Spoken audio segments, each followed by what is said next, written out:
बजरंग नगर में शौचालयों के मुद्दे पर मानवता दिखाने वाली सत्ताधारी भाजपा काशी मीरा में लगभग 300 से ज्यादा झुग्गी बस्तियों को तोड़ने पर आखिर चुप क्यों है। दोनों घटना में उनका दोगलापन सामने दिख रहा है। पहली घटना जय बजरंग नगर में एक शौचालय की और दूसरी घटना काशी मीरा में घरों को गिराने की थी। एनएमसी ने प्रकृति और उसके मैंग्रोव जंगल को नष्ट करते हुए 2019 में 70 लाख रुपए की लागत से जय बजरंग नगर में अवैध शौचालयों का निर्माण किया था। मुंबई हाईकोर्ट ने मैंग्रोव इलाके में किसी भी तरह के निर्माण पर रोक लगा दी है। वह इससे पूरी तरह से वाकिफ थे, जबकि पालिका ने अवैध शौचालय बनवाए। मैंग्रोव संविधान और सीआरजेड एक्ट सुप्रीम कोर्ट के आदेश के अनुसार संरक्षित है। इसकी पूरी जानकारी होने के बावजूद नगर पालिका ने अवैध निर्माण को अंजाम दिया।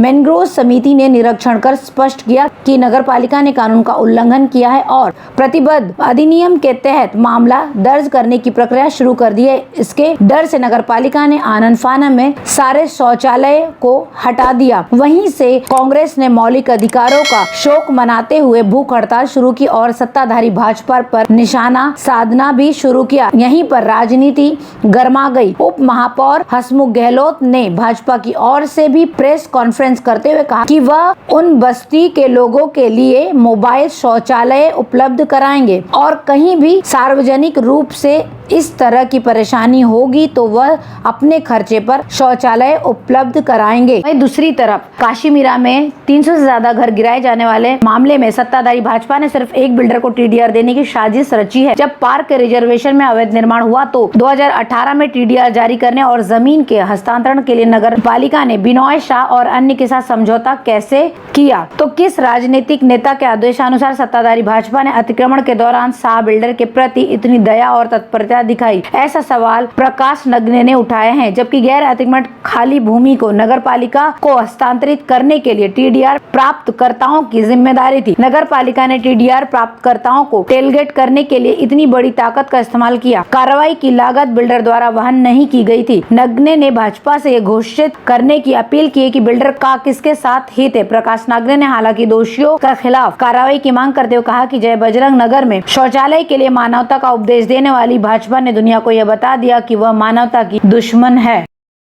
नवघर पुलिस ने चोरों पर शिकंजा कसते हुए 2 अलग अलग मामलों में 4 शातिर चोरों को गिरफ्तार किया है। पुलिस सूत्रों से प्राप्त जानकारी के अनुसार नवघर पुलिस स्टेशन की हद में स्थित महेंद्र वाइन शॉप में से अज्ञात चोरों ने 2 और 3 सितंबर के बीच रात में दुकान का दरवाजा तोड़कर दुकान के काउंटर में से 2,53,882 रुपये नगद तथा 35 बोतल शराब चोरी कर लिया था।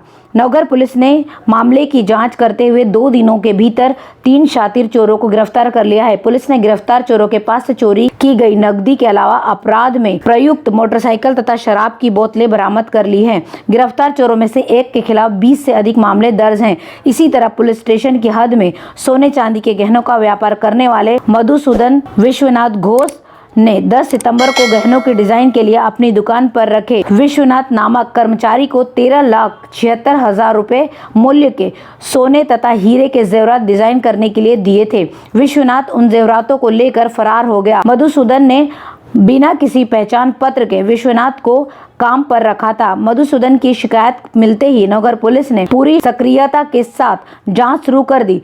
घटना के 24 घंटे के अंदर नवघर पुलिस ने आरोपी विश्वनाथ को मालवनी मलाड के आम्बोजवाड़ी झोपड़पट्टी से गिरफ्तार कर लिया है। पुलिस आयुक्त डॉक्टर सदानंद दाते, पुलिस उपायुक्त अमित काले, सहायक पुलिस आयुक्त डॉक्टर शशिकांत भोसले तथा नवघर पुलिस स्टेशन के वरिष्ठ पुलिस निरीक्षक मिलिंद देसाई के मार्गदर्शन में क्राइम ब्रांच के पुलिस निरीक्षक प्रकाश मैसाल, सहायक पुलिस निरीक्षक योगेश काले, पुलिस उप निरीक्षक संदीप ओहल, हवलदार रविंद्र भाले, शेख सिपाही संदीप जाधव, अमित कुमार पाटिल और गिरगांवकर की टीम ने चोरों को गिरफ्तार करने में कामयाबी हासिल की है।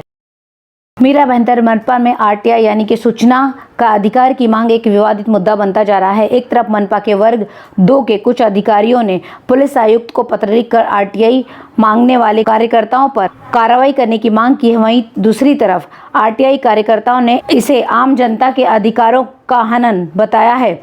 ज्ञात हो कि मीरा भाईंदर मनपा के 17 कर्मचारियों ने शहर के आरटीआई कार्यकर्ताओं के खिलाफ पुलिस व मनपा अधिकारियों के साथ ही मनपा महापौर को भी एक पत्र लिखा है। उन्होंने पत्र में यह स्पष्ट लिखा है कि शहर के आरटीआई कार्यकर्ता आरटीआई की आड़ में अधिकारियों को ब्लैकमेल करते हैं। ऐसे पत्र की जानकारी मिलते ही आरटीआई कार्यकर्ताओं का रोष बढ़ गया। इस संबंध में एक आरटीआई कार्यकर्ता का कहना है कि मनपा भ्रष्टाचार का अड्डा है। यहाँ के कई अधिकारी भ्रष्टाचार में पूरी तरह से डूबे हुए हैं। कुछ कर्मचारी एंटी करप्शन ब्यूरो द्वारा रिश्वत लेते हुए भी पकड़े जा चुके हैं। अब ऐसे में लोग अपने भ्रष्टाचार पर पर्दा डालने के लिए आरटीआई कार्यकर्ताओं को डराने के लिए उन्हें आरोपी बनाने की कोशिश कर रहे हैं। यहाँ का सार्वजनिक बांधकाम विभाग तो हमेशा विवादों में ही रहता है। अगर इन अधिकारियों को कोई आरटीआई कार्यकर्ता ब्लैकमेल कर रहा है तो उसका नाम उजागर कर प्रमाण के साथ पुलिस में सीधा मामला दर्ज कराना चाहिए, न कि आरटीआई के तहत जानकारी नहीं देना सरकार द्वारा बनाए गए कानूनों का आरटीआई दर्ज कराना चाहिए। आरटीआई के तहत जानकारी नहीं देना सरकार द्वारा बनाए गए कानून का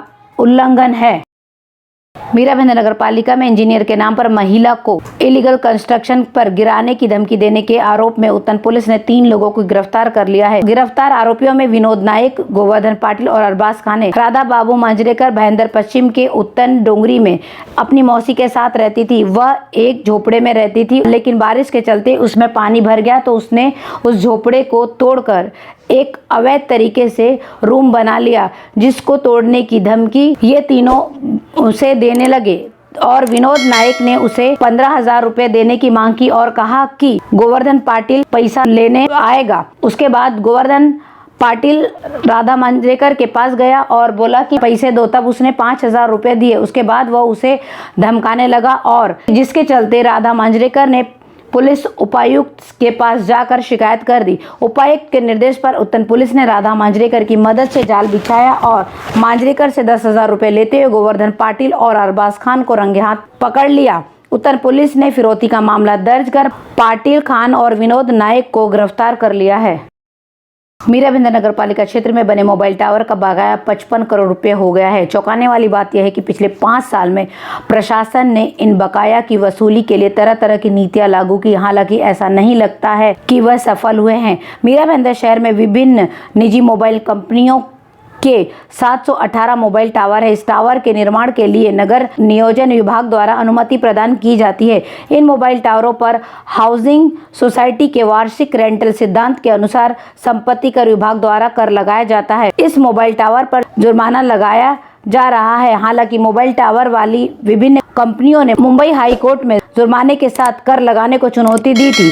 अदालत द्वारा पालिका का फैसला टाल दिया गया। हालांकि पिछले 7-8 साल से कानून विभाग ने स्टे ऑर्डर हटाने के लिए कोई ठोस कदम भी नहीं उठाया है और कोई भूमिका भी नहीं दिखाई है। इन मोबाइल टावर धारकों के पास 55 करोड़ रुपए का बकाया था। इसमें से प्रशासन को सिर्फ 4 करोड़ रुपए मिले हैं। इस बीच ब्याज और जुर्माने की राशि 30 करोड़ रुपए तक पहुंच गई है।